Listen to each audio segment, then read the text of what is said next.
Nuko ari nako tuza kuba tuva mu Bwongereza tuja mu gihugu ca Espagne ku munsi w'ejo muri rego bariko barakina umugwi wa FC Barcelona ugenda utsinda umugwi wa Celta Vigo ari nako vyagiye kubenerangira haviriyemwo imvune uno mwana Lamine Yamal yasohotse ababaye. Ino mvune kuri Lamine Yamal ni twimeje igikombe asigaye imisi gagatuje mu gikombe c'isi.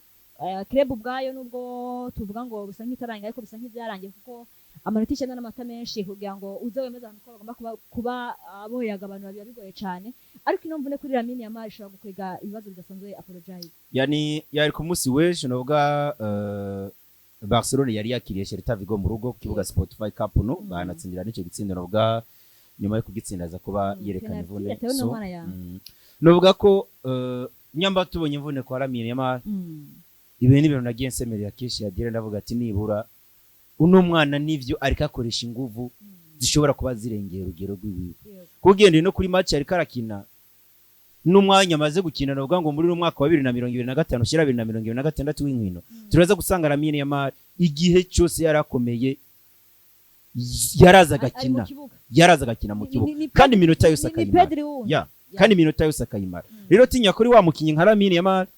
ni wa ubwa mbere na mbere n'uruti rugongo rwa equipe ndavuga ngo equipe FC Barcelona kuva atandukanye n'uriya mwana umunya Argentine bamwitande Niki Nicole n'umwana yagerageje agaruka mu kibuga akoresha inguvu nyinshi sinzi ko muvyibuka siko muvyibuka witwa Dieu Transfer avuga ngo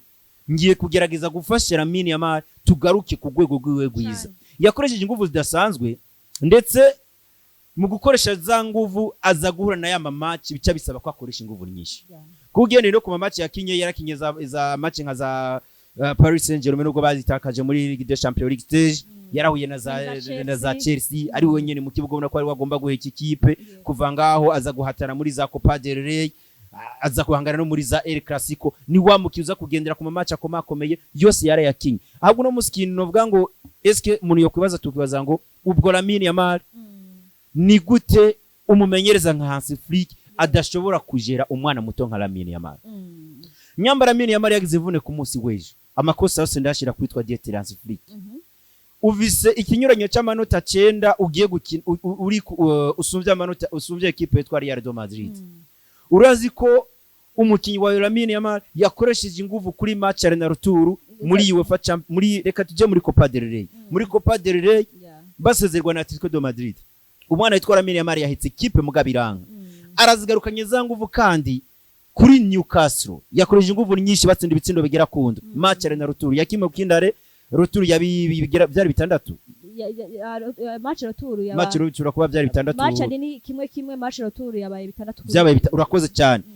ziba inguvu novuga ngo ndikone kora ya mikino novuga ngo Lamine Yamal yakoresheje inguvu akina nk'uwitanga ari retour kwa Copa del Rey Atletico de Madrid ari retour kwa Newcastle United umukino wabasavye imbaraga nyinshi curenza ko no muri UEFA Champions League muri quart de finale kwa Atletico de Madrid uno mwana match zigera kuri zitandatu akinye uri umumenyereza wagakwiye kura ukavuga ngo reka ngiri muwe ntangore ndamuruhuri umuzanye ku mukino wa Celta de Vigo umutanguje mu kibuga iyumvire guha novuga ngo ego ni jemba muranibaza ngo rimwe na rimwe nk'undi koshira amakoza ku Dieter Hansi Flick yagakwiye nibura gusaba imbabazi kuko ntushobora kuba ufise squad irimo abana bato bitwa Baroni Barigi umwanya Marcus Rashford umwanya Roni Barigi umwanya baba Fermin Lopez icari kuno mwana nyambonye equipe yagutanguje igitsindo mushiremo nibura mu minota ya 60 aze kugira icyakora nyamuvise resultat nziza kugira ku minota ya 60 cyangwa ubona ukurukindi uriko uragenda ko ashobora kugwa resultat nziza abo wasizemo muriki kuko no musi Lamine Yamal ntaza guhatana ngabe meilleur buteur muri La Liga nibikunda uwa mbere musumvye ibitsindo birenga hafi bitandatu ntuza ashobora kuba uwo meilleur passeur none meilleur passeur baguha igihembo kimeze gute muri La Liga nje gituma mvuga ngo ahubwo na Federation ya Espagne yagakwiye nibura gatunga urutoki equipe yitwa FC Barcelona no musigasigaye imisi igera kuri 50 kugira tuje mu gikombe cyiza kumvune yakoze ku mikino igera kuri 6 isigaye muri La Liga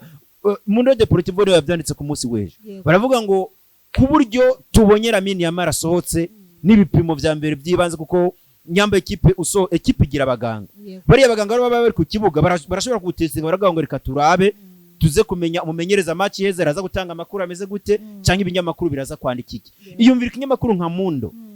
chiwabo kikandika ngo sezo ishobora kuba irangiye kuri Lamine Yamal. Icyo ni kiyamakuru cyo bacagakwiye guhisha inkuru nibura kikavuga ati reka turebe bagahoya hoya. Uno musi biteganije ko aza gukorerwa ibipimo novuga ngo n'abaganga n'isata cy'abaganga narabonye no muri Federation ya Espagne ishobora kuba barungitse abaganga bavuga ati rekana Barcelona kwa Barca bakora ibipimo ariko n'abaganga b'ikipe nserukira gihugu nabo bakora ivyo bipimo turabe ko imisi ishobora guhura canke inyambara uburyo ashobora kuvugwa turabe ko ashobora kuvugwa na nyamba ashobora kuvugwa n'abaganga b'ikipe nserukira gihugu canke ashobora kuvugwa n'abaganga ba equipe ya FC Barcelona. Adiera ngendeye ku mukino wo ku munsi weje nta mpamvu nimwe yari gutuma atanguza mu kibuga witwa Lamine Yamal.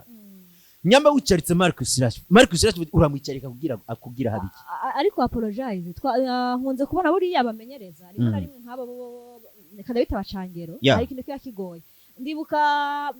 c'était muri match ya Paris Saint-Germain naseze nyene muri UEFA Champions League. Hari uburyo Afrika yagomba kubafatira ingingo abakinyi bibo kugira ngo nyimba wacerewe ngomba kubanza mu kibuga. Ariko hari kintu uvuze ngo Hans Flick agomba kusaba ikigongo ariko naragenda no kuburongoza. Bahise basa ati kubera iki umwana yaje yacerewe mu mimenyerezo Hans Flick afata ingingo yo kwisharika Jire Kunde yarasizemo ko bakwisharika Lamine Yamal ariko president aramubwira ngo ntabwo ugomba kwisharika Lamine Yamal agomba gutangura. Eske kuvuga ngo kumumenyereza ngo Hans Flick agomba kuba atanga uburuhuko ko twabonye muri no myaka hari kintu baso n'ikintu cyitwa amafaranga hari visit bikeneye mu kibuga Lamine Yamal bamugize brand ya FC Barcelona kumwisharika pe mpo uko byaba bimeze kose ngishaka kuba ikibazo kumumenyereza Hans Flick kumusoje ukigarutseko ati nta mpamvu rimwe gutangura aho twabonye equipe bagiye ko ngisinze bigoye cyane nizo baronse gisinda kimwe kuri penalty ariko abyo uburyo match yagenze byari bigoye ko wumva yuko bafata umukinyi ufise nka Lamine Yamal mu gihe utagira na Rafinha hari imbere muze gufata uwo mwanya umwishaka ashaka kumwishaka akaza kumubana ikibazo bitewe nuko swat harimo resultat canke harimo niyo ko kuntu uburongozi bushaka yuko buri gihe umwana w'umugagangira ngo nabo bagico binjije mu bijanye n'uburyo bufadika. Burya match ishobora kukugora uri umumenyereza canke abakinyi bivanye n'abakinyi watanguje ko nyamba wabonye igice ca mbere cyari kiyobowe na FC Barcelona. Lamine Yamal ariko ikora ibishoboka byose arondera ico gitsinda amaze kuvayo equipe yitwa Celta Vigo yakihumeka. Barcelona hagizwe barayataka witwa Yohan Garcia akora amasave menshi bashimi banashimira n'uriya munyeza mu Yohan Garcia ari mu banyeza mu ariko barafasha ikipe ya FC Barcelona mu buryo buboneka. Ikibazo je mfise kuri equipe ya FC Barcelona Adiera naguhaye amaproof ndakwereka inguvu Lamine Yamal yakoresheje. Yego navyumvise Kuma match kandi buri muntu wese yabona biragaragara cyane buri muntu wese yabona nibura uri umuntu wakinye football wagakwiye kuba wari kuriyumvira ko Lamine Yamal umwanya n'umwe yashobora kugira ikibazo cy'imvune muri FC Barcelona ashanye kuma equipe amwamwe ndakangende kuba equipe kuko ubaho tugeze usanga equipe zifise akinyi kimwe ngo bagomba kubanza mu kibani ko byanahoze ariko uburyo ubu bakora navyo birenze ivy'imyaka iheze kuko bari inkino nyinshi zigako zitandukanye urava muri igihugu uraja mu ma equipe ya national ava mu equipe ya national mu ma equipe ya club zanyu ariko aho bigeze ngaruka nkiyumvira twabonye abakinyi bari bakomeye imyaka iheze wasanga umukinnyi ageze kuza gusha ageze kuri stage yo kuvugwa n'ibigura ku myaka 21 kuduga ariko kuri Lamine Yamal twamubonye ku myaka 17-16 ari umwana hiye ahubwo ntivyakabaye bivuga ngo yakabaye ahubwo vyakabaye ari itegeko kumumenyereza nimba ushaka kujera ukuna mwasho ashaka gutanga umusaruro w'umwanya munini hagomba kubamo kumuruhurira urakoze cyane kuko imyaka afise n'ivyakora biramurengeye bien sûr que nivyo natangwe ndakubwiye nivyo tuba twumva mu kinyarazo ukabona yisitayeko ugatanga umusango kumara amezi atatu hanze atatu hanze gute bifashe ka kantu kajega kugana na bwa buruhe bwose bivyaye ikintu kinini imvura ibaye ndende uravyumva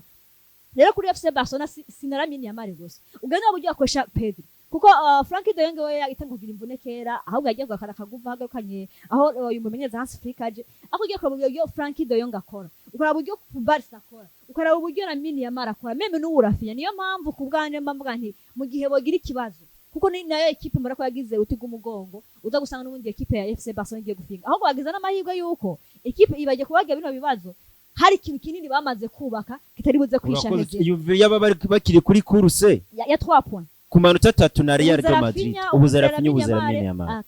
byari biheze tayari igikombe cyari kigiye ariko kurundi ruhande ni imvune ya Lamine Yamal ari nako umusore Cancelo yaje kubagirira ikibazo ku musoje nabonye muravuga ngo uyu mwana muto Frankie ayu Barde ngashaka kubagiza akantu atimaye kumva bakati ashobora ko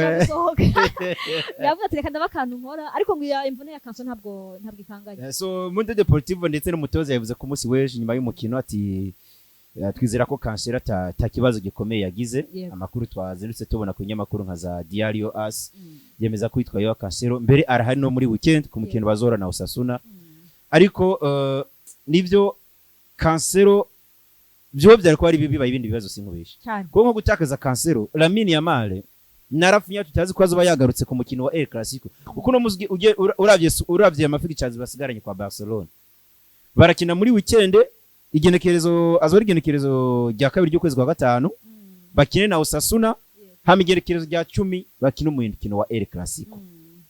Byumvikana ko harageze of course no musiri kwigenzo rya 2023 hasigaye hafi miss tagera no ku 8 cyangwa itagera ko nubwira tugera mu kwezi kwa gatanu. So twibaza ngo uvise matches zigera kuri zitanu Osasuna, El Clasico, Deportivo Alaves, Real Betis na Valencia. Umisinze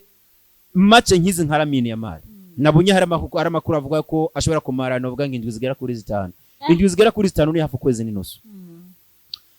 Ukwezi n'inusu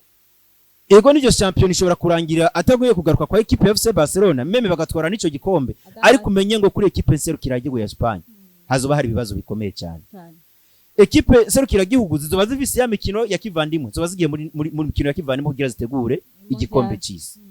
Nyambuye gutegura igikombe cy'isi utagira Lamine Yamal uri andute ko ashobora kugira imvune akanasubiramwo kuko erega nyambatwanye inguvu yakoresheje kandi twazatumva ngo atangwe kugira imvune nkizi utubagira ko ari abakinyi bamwe bagira imvune bakazikisubiriza bagatonekana. Ntuje kwegeda kwa Rafinha urakoze cyane raba Rafinha. Rafinha n'umukinyi yagize imvune zigera kuri 4